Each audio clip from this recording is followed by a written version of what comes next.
My dad scooped me out of bed, put me in the car, and we drove through the dark morning. I didn't know where we were going, but when we arrived in the hills, he told me to lay down and look up. When I did, stars fell into my eyes. Unfortunately, an early lesson I learned is that not all men would treat me with kindness and respect. My first relationship was an abusive one where I was manipulated and used. Shortly after I got out, I was raped. I moved home during the dark time following my assault. It was winter in Indiana, a bleak period when all seems gray and lifeless.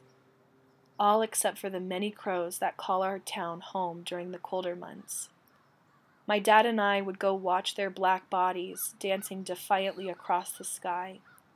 We envied their flight. So we named ourselves the Two Crow Murder and decided to take off on motorcycles. But this was daunting because I was still struggling with even the most minor things, like getting out of bed every day. I decided I needed a reminder to keep moving forward no matter how paralyzed I felt. I tattooed a crow on my throttle hand like the Sharpie reminders I used to scribble on myself as a kid. 2 old farm bikes and a lot of sweat labor later, and we were ready to take off. Riding was freedom. The wind whipped past the outside of my helmet, and the sound of my breath filled the inside, both reminding me how alive I was.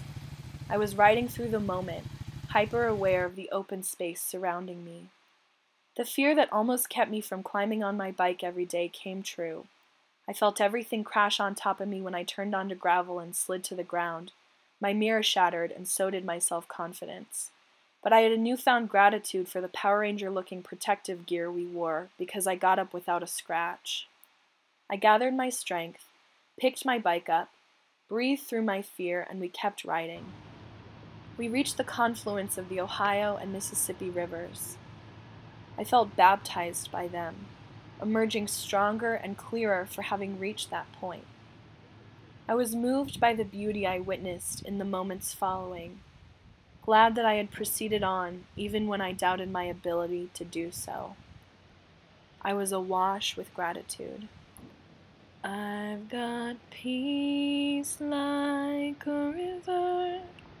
I've got peace like a river.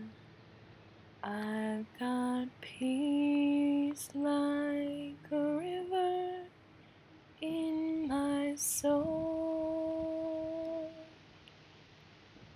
I've got peace like a river.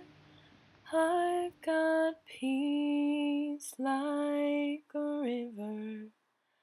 I've got peace like a river in my soul.